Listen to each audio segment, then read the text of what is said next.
All right, we're live. G'day, it's Scotty from Zenium Live and back this afternoon, 4 p.m. Hopefully you can grab a cuppa and a cookie and join me as I chat today to Ron Forlee. G'day, Ron. How you doing?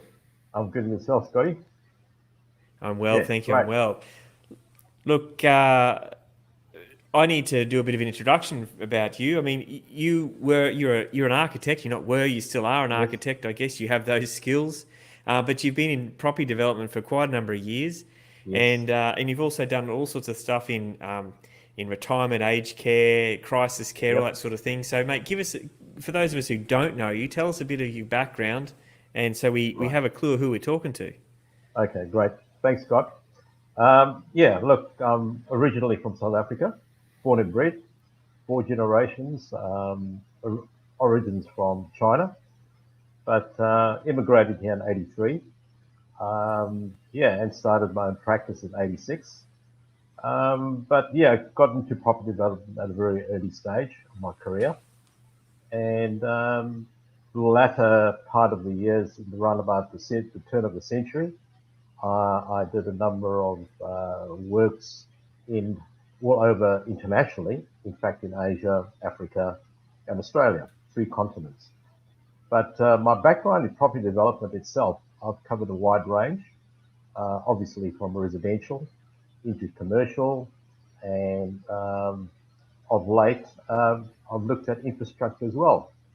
But Right. coming to the twilight of my career, I've decided to document everything in the form of courses. The reason or the motivating reason behind it was that there's so much to learn in this game, right? And where I am trying to drive with the courses that I'm doing now is to teach people that as a property developer, you don't need to have formal education. You can go right into it. Unlike an architect, you spend at least 6 years to get there, and Yeah. then yeah. But my courses run on the base to try and teach the right thing, and that is to be socially responsible. And because you make decisions, and because you're the person that's driving a development, so make sure that it's right for the next generation. Yeah. Yeah, no, So that's and I know in a that you're nutshell. passionate about that stuff, right? Because, Yeah. so just to clarify in a nutshell, I mean, I'm hearing you're from South Africa, there's Asian descent, you live in Yes. Western Australia, which is, I mean, is that even part of Australia? I don't know if that's still part of Australia. Oh, of And course it is. and just a stir. Yeah. And I know, I mean, you haven't touched on here, but I know that you're very passionate about. You have dealt with over the years with the Indigenous people in WA, Yes. and so Correct. that's a big driver for some of the things that you've done in development. You know, what are some of your wins in that side of things?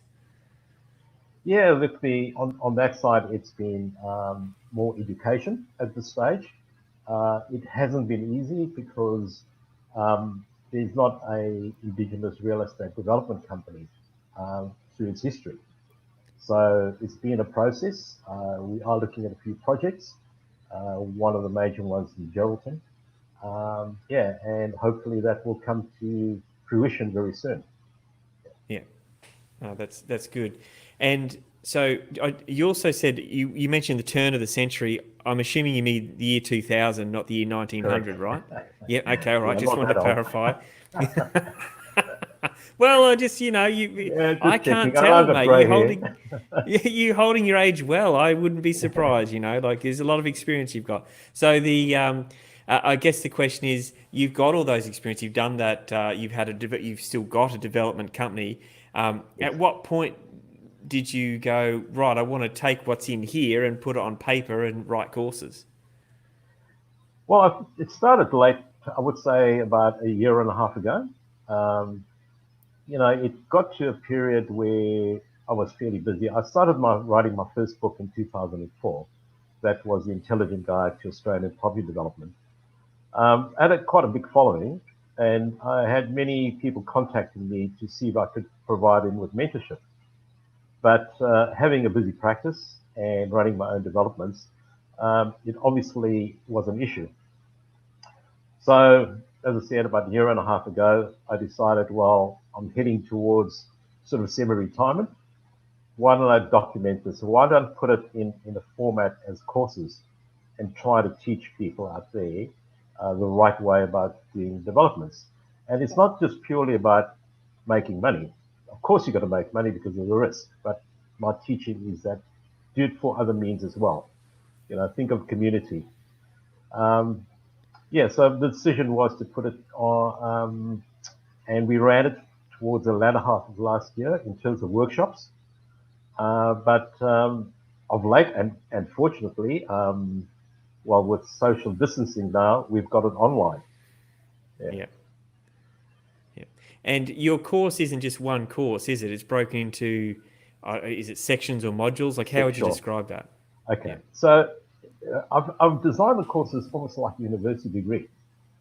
So you've got course one, which is the fundamentals, which is the principles and processes. And then you have the second course, which is purely on residential development. And it covers not only the fundamentals, but it covers from low density, high density. It goes into residential aged care, retirement. Um, yeah, so you can see the courses up there. The third one is commercial, and there's not much content out there in terms of commercial property development. And that covers a number of asset classes. It ranges from shopping centres, industrial buildings, office blocks, hotels. Right. So yeah, it's everything related to commercial.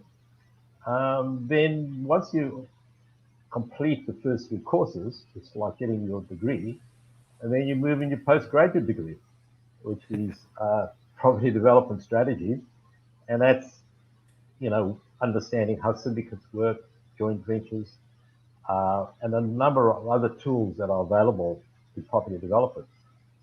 And then the fifth course, it's like graduating and running your own business, and that is development management. Right. It teaches you how to operate a management business, like I have for the last, I would say, 10 years, managing uh, besides the architectural practice, also running a development management company. So we Right. provide services to investors, to syndicates. So it's running a little business, and I think it's a great advantage to people who are already seasoned in the game, who want an extra income, to actually take this course. Yeah. Yeah. Yep. No, I think that's a really good point. We've got, we've got a question here from Steve. And if you ever come on our show, you'll know you'll probably get a question from Steve. So big shout out to Steve. Hi, Steve. Have you found the courses more popular online versus they were in person? So is your online been more growth? Well, to tell you the truth, it only got launched about 3 weeks ago. So Right. officially Okay. launched online. So it's still early days, but the workshop is very popular, and we limited the workshops in that regard. But with by having it online, we're not actually discarding the mentorship side. How it actually works, if you download a course, you got access to a forum, and that's only to people that have downloaded the course. And any questions asked, or you like to debate or discuss anything, bring it up in the forum, and at least there's communication there. Yeah. Yeah. Okay. No, that's good. That's good. Okay. So, um, was any one of these courses, more difficult to get out of your head than the other? Like, was residential really easy or was commercial hard? I mean, I think you alluded to the fact there wasn't much information around for commercial, which is why you wanted to Yep. do it. Sure. Where's the most need that you've seen? Well, I think there's a lot of information out there in residential development. I think what I'm applying in this particular case, um, real case studies, where I've been involved. A lot of stuff I've written is actually having been involved, not purely on my own developments, but I've dealt with clients in those specific areas. Like, for Mm. example, aged care. I am a partner in one project, but Similarly, I've dealt with a number of clients who had their own projects. And then jumping into commercial, yes, there was not enough. So I have been involved in hotels, in a medical center, uh, and retail has been quite a big part of my life. I've done my own retail shopping centers. Right. So these are all practical experiences. So the courses are not designed as, which I see a lot of in the marketplace, it's purely about numbers. They tell you how to get there. I mean, anybody can produce a wonderful spreadsheet. It's like a business plan. Your business plan is always the best business plan, the first one. But when you actually apply it, it's different. So the courses run on the basis, as I said, from a practical point of view, because it goes to the areas of doing proper research, right? Finding the right location. And what are the fundamentals that drive?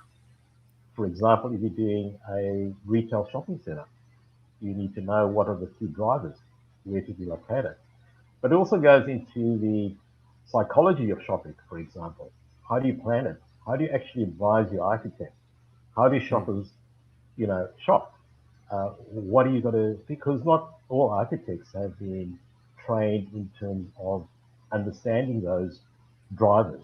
We are trained to design wonderful buildings, but Yeah. there are some psychological elements that actually makes a good shopping center.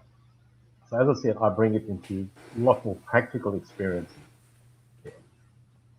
Yeah, no, that's good. So, um, I want to ask a question that Steve's asked again shortly about Sure. starting a first project. But before we get to that, I'd like to know, some of your big wins and big failures, because we always Sure. want to know the success and Of failures course. of someone who's gone And before. And if we're starting out, give us yeah. some of your stories. Okay. Now that's a good one. Yeah. Look, there always success and failures, and I think if I recall the first book that I wrote, 2004, I was at the peak of my property development career. I was doing housing, uh, probably about 3 or 4 projects at one go. These are 70, 80 units. And I took on a shopping center, right? And what actually happened there was that I suppose when you know, a young fellow, you're enthusiastic, you want to grab everything and do everything. But a lesson learned is that don't take on too much. Don't stretch yourself thin, right? Um, there's money to be made, and I suppose when you're younger, that's what actually drives you. But that actually was a bit of a failure when I say that, because by stretching yourself too thin, the other parts of my property development failed. Not failed financially, but it didn't do as well. The Right. returns weren't there.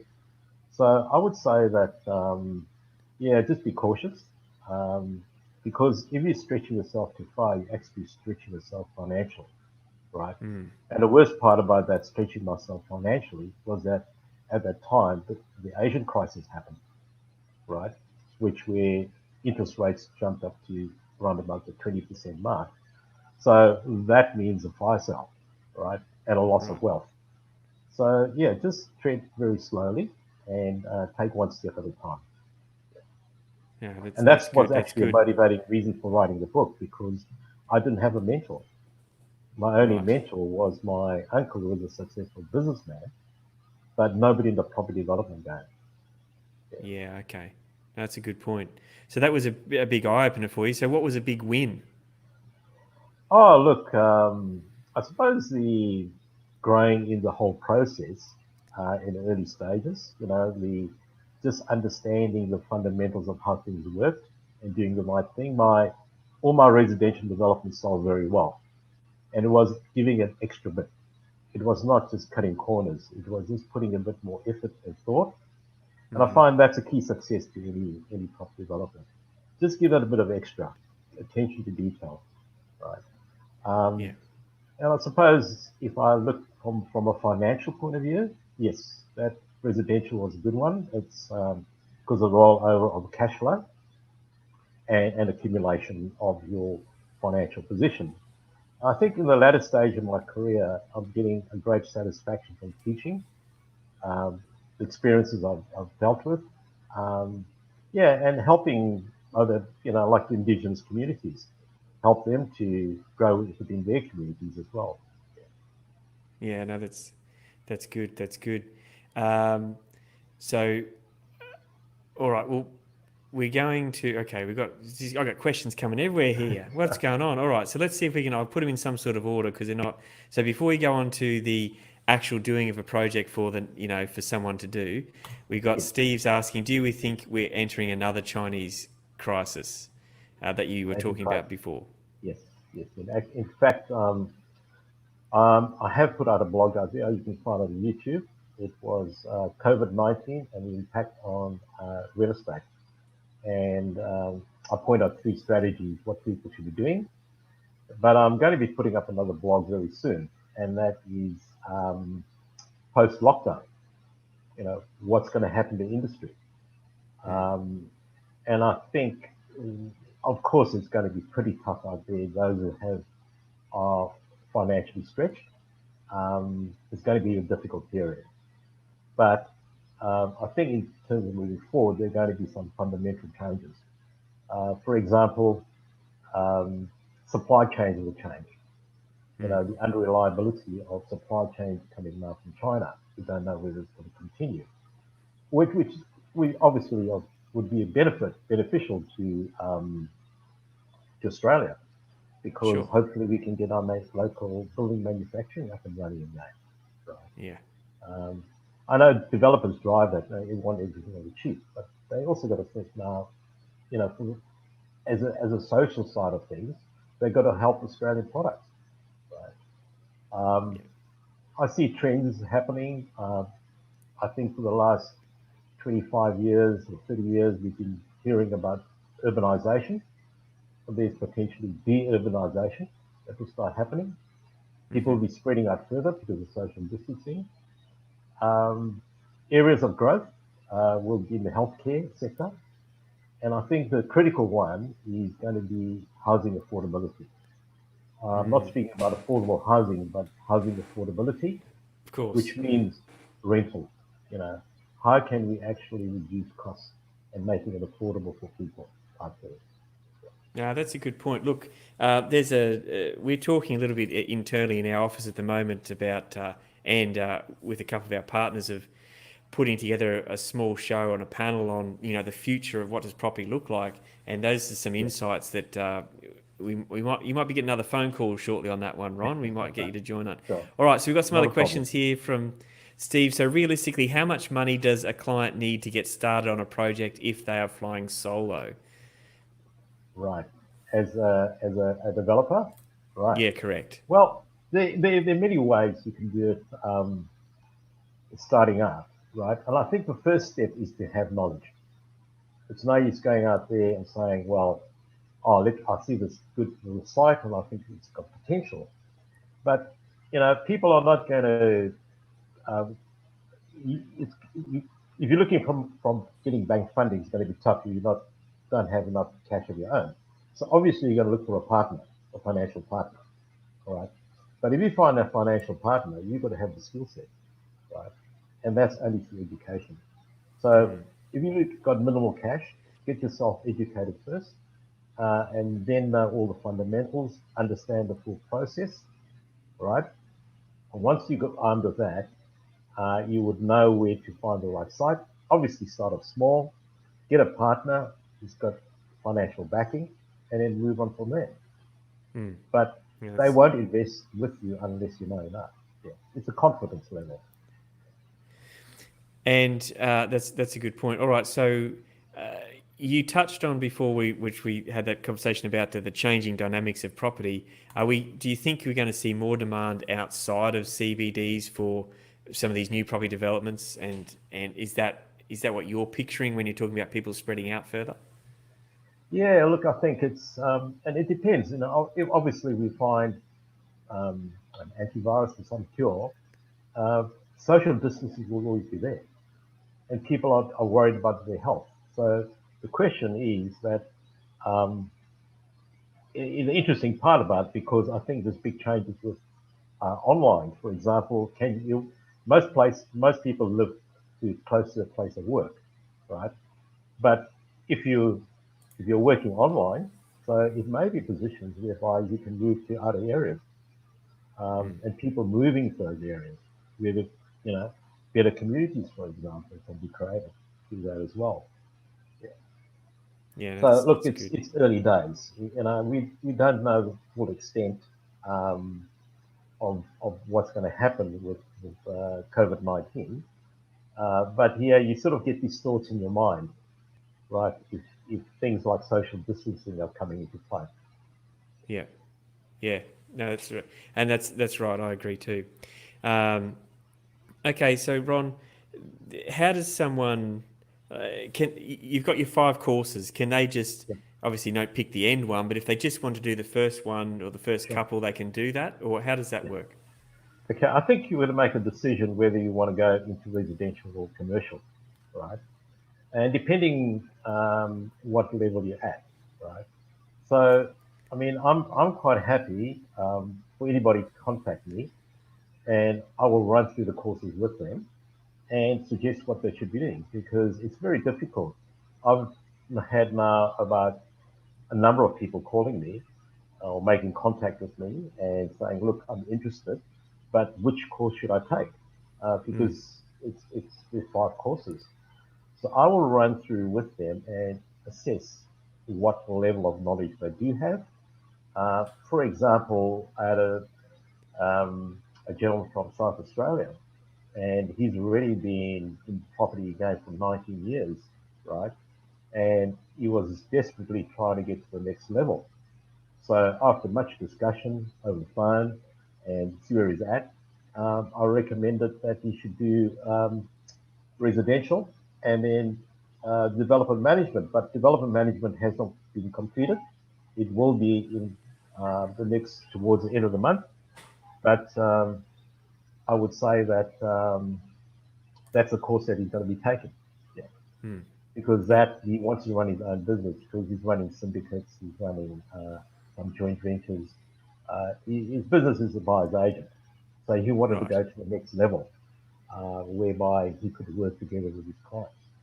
Mate, you can't trust those buyers agents. They're trouble. They are. Yeah, yeah, Yeah. Hey, so Ron, I'd like to talk a bit more about your experience with aged care and yep, retirement living. What I'm looking at, thinking about, well, what I ask you is that's a big space, and it's probably a space that is being tapped into by a fair range of developers, but a lot of them are being sure, big players. Where yes, do you see this side of the industry going? Because as we have an aging population, obviously that's part of the thought process that you're involved in with the aged care and retirement living yes, space. yep, Fill us in a bit of where that market's okay, going. How much is it going to sure, grow? You know, where's the niches for private individuals to get involved? sure, okay. As you rightly say, Scott, the big players are involved, and if we there's 2 parts of seniors accommodation as I define it, right? There's independent retirement living, where you're still healthy and you're retired. So you want a lifestyle, right? Then you have aged care, residential aged care. That is for people who have disabilities or in a position where they cannot take care for themselves. So that's where you go to what the old name was, a nursing home, right? Right. So government, there are a number of incentives in developing those in terms of the way it's structured. For example, in the independent retirement living, you have lease for life, where the underlying asset is never sold to the retiree. So, from a Mm. developer's point of view, it's very lucrative. Residential aged care, um, you're allowed to say you do 100-bed aged care, you're allowed to take the bonds of the actual residents coming in, right? And that could be anything like 500,000, right? Right. That's like 50 million, and that Yeah. in terms of legislation, you can pay off debt, etc. But there's so much legislation to go through, right? I don't think it's that's why you've got to have deep enough pockets to do these developments. Right? But I think from a small developer, it is a definitely market out there I see one of the biggest issues, in fact, currently, and this is happening quite a bit. And I've written a paper that I would like to publish very soon. It's called about um, co-living for vulnerable seniors. What's happened out there, Scott, is that, as you can well understand, people in the baby boomer period, husband worked, wife stayed at home, looked after the kids, husband's passed away, the superannuation fund has run out because it only started much later. It wasn't compulsory until the late 90s. So what happens is that there are a number of homeless people in the senior bracket. So the affordable living space, I can see there's a growth in that sector, right? Okay. So if you want to look at small development, which I think I mentioned in the past, is an area that you should be looking at. And this doesn't have to be a big development. But what it does, it actually can create a good sort of income level. Yes. For example, those are vulnerable, they do get subsidies, rental subsidies from the government, as well as they've got a pension which they can contribute to. But Right. by sharing spaces, it has another social impact because one of the biggest killers for people in retirement is loneliness. So by creating a co-sharing environment, it is obviously great for them. However, the big Yeah. question now is the social distancing. How do we deal with that? When we Well, speak I guess about technically co-living. they're under the Yeah, one roof, even if they're yeah, shared living, sure, right? So, sure. I mean, my thoughts on that when you're talking about it before was the larger apartment style blocks Sure, would yeah, be, perhaps less appealing, and the yeah, more the townhousey villa style with yeah. co-living would be more appealing, which, as you said, opens the opportunity up for the smaller developer rather Sure. than just these big massive complexes. Exactly, exactly, yeah, yeah. And I think there's definitely that opportunity. And when you speak about outlying areas, right, as long as you've got access to like shopping, right, and day-to-day activities, um, look, I think there is a growth market for that sector. No, that's good. Um, Now, I'm not sure if Steve missed the clarification of which turn of the Sure. century we were talking about, but he's asking if you're looking to hand the baton over to the next generation. I'll tap onto the end of Sure. that question and say, you seem like an uber busy guy with Yeah. the architectural firm developments courses. Well, What's on your horizon? What are okay. you up Well, to next? right. Okay. Well, what's happened, Scott, is that I've actually stopped the practice. We in WA have been very quiet. How I'm working is that I'm working more independently. For Yep. example, I'm now, I mean, sure, I've got a few commissions whereby I only do the conceptual work. What I find that it's easier for me, for example, if a client wants to do a development, I can, instead of providing a brief to the architect, I will actually design do the conceptual work, and then pass the baton to another architect to Yep. complete the works. Yeah. So Yeah. that's what I'm doing at the moment. And yeah, look, I'm focusing mainly on the education side of things. And Yes. yeah, and as you know, Scott, I'm still busy with an app, which we'll talk about some other time. And that's Yeah. for No, that's affordable that's housing. good. Yeah, Yeah, that's we yeah, will definitely be talking about that. So, sure. to finish off for here, just to clarify on the courses, you said you were running workshop days. Was that in just in WA, or when we can Yeah, it travel was. again? Will you be coming to Oh, the East look, Coast? the intent at the beginning of this year, in fact, I was going to move to Sydney so I could travel around eastern states because it's a broader audience. But because of COVID-19, that stopped in my tracks. But having said that, I think it's still workable having it online because we're all time poor. And if you can learn your own time, but you've got access to mentors through obviously the forums or directly if necessary to any of us, because I've got a team besides myself to provide you with the answers. Yeah, Yeah, so and I think that could spread a lot more as opposed to doing specific workshops, in for specific sure. locations. Yeah, yeah, Yeah, I agree. Well, I mean, Steve's jumped in again, said, hurry up and head east as we're ready to receive the baton, mate. So looks like we've got Oh, a fan welcome. here.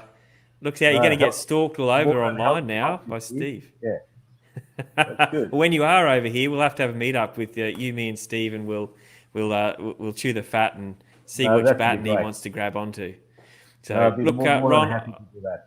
Yeah.